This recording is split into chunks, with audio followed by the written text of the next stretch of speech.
तो guys welcome back to again Anas की story. आज फिर हम एक नई कहानी लेकर आपके सामने उपस्थित हैं। दोस्तों, वीडियो स्टार्ट करने से पहले मैं आपसे एक बात कहना चाहता हूँ।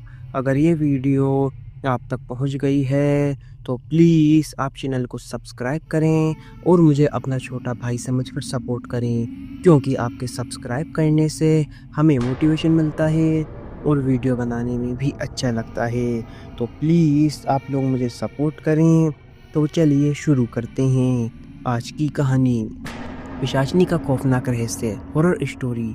गांव बिरापुर को रात ढलते ही मानो मौत की चादर ओढ़ लेनी पड़ती थी। वहां के लोग सूरज डूबने से पहले ही अपने घरों के दरवाजे बंद कर लेते थे।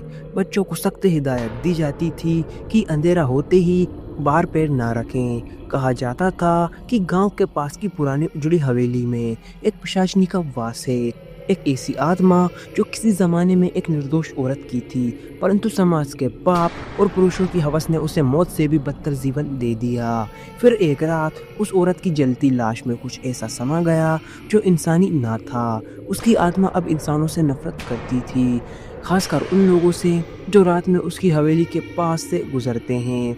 गांव के बूढ़े बताते हैं कि पिछले 15 सालों में 12 लोग उस हवेली की ओर गए और कोई भी जिंदा वापस नहीं लौटा। इस रहस्य की तह में जाने की जिज्ञासा एक दिन शहर के आए एक नए पत्रकार अंशुल को ले डूबी। उसे इन किस्सों पर विश्वास न था।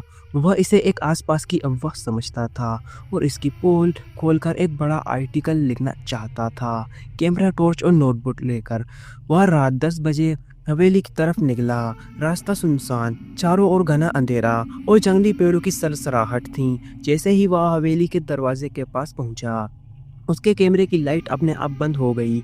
टॉर्च झपकने लगी और हवा में सड़ते मांस की बदबू फैलने लगी। अंशुल ने दरवाजा खटखटाया, पर जवाब में अंदर से आई एक औरत की चीख ने उसकी रीढ़ की हड्डी जमा दी। वह डर से कांप उठा। वह भागा नहीं। गलती यह हुई, कहते हैं, जो एक बार पिशाचनी की मौजूदगी महसूस कर ले वो बच नहीं सकता। उस रात के बाद अंशुल का कोई अता पता नहीं चला।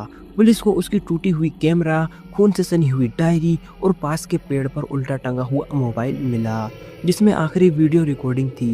प्रशासनी की एक झलक, सिर्फ 1 सेकंड की, लेकिन उस 1 सेकंड में कैमरे ने जो कैद किया, उसे देखने के बाद 3 पुलिस वालों ने आत्महत्या कर ली। गांव के लोगों ने उस जगह को शमशान से भी अधिक अशुभ मानना शुरू कर दिया। अब वहां जाना तो दूर, लोग उसके बारे में बात करने से भी कतराते हैं। पर वह हवेली अब पहले से भी ज्यादा खौफनाक और डरावनी हो चुकी है। रात को उसकी खिड़कियों में एक साया घूमता दिखता है। किसी औरत के रोने की आवाज आती है और कई बार कोई नाम लेकर किसी को बुलाता है। पिशाचनी के बारे में जो दबी दबी आवाजें फैली थी, उनमें से एक ने बताया कि वह औरत जिसे दुनिया ने मार डाला, असल में एक शक्तिशाली तांत्रिक की प्रेमिका थी। उसकी आत्मा को तंत्र विधियों से बांधा गया था और मरते वक्त उसने वचन लिया था कि उसकी आत्मा उस हवेली को छोड़ेगी नहीं, और जो भी उस हवेली के रहस्य को जानने आएगा उसकी आत्मा भी वह अपने साथ बांध लेगी। कई वर्षों से गांव के साधु, तांत्रिक और ओझा वहां जाकर उसे रोकने की कोशिश कर चुके हैं, पर सभी या तो पागल हो गए या फिर वो भी मारे गए। अब लोगों का मानना है कि वह आत्मा अब और भी ज्यादा ताकतवर हो चुकी है और उसका आतंक बढ़ता जा रहा है। आज भी रात होते ही उस हवेली के आसपास का टेम्परेचर अचानक गिर जाता है।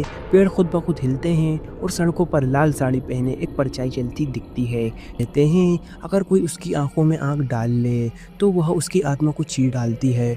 मौत वहाँ सिर्फ एक परिणाम नहीं, एक प्रक्रिया है, धीमी, दर्दनाक और कभी खत्म न होने वाली। और सबसे डरावनी बात यह है कि पिशाचनी अब केवल हवेली तक सीमित नहीं रही, वो अब गांव में भी दिखाई देने लगी है। यह कहानी केवल मनोरंजन के लिए है। इसका उद्देश्य किसी भी धर्म के सांस्कृतिक भावनाओं को ठेस पहुंचाना नहीं है। अंत में मिलता हूँ आपको नेक्स्ट वीडियो में किसी नए टॉपिक के साथ। तब तक love you so much NS की जनता। अगर आप लोगों के पास भी कोई डरावनी या हॉरर स्टोरी है तो आप हमें इंस्टाग्राम पर डीएम करें। जय हिंद, जय भारत। अगर आपको वीडियो अच्छी लगी हो तो प्लीज़ वीडियो को लाइक करें और चैनल को भी सब्सक्राइब करके बेल नोटिफिकेशन को ऑल पर प्रेस कर दें। Thanks for your watching.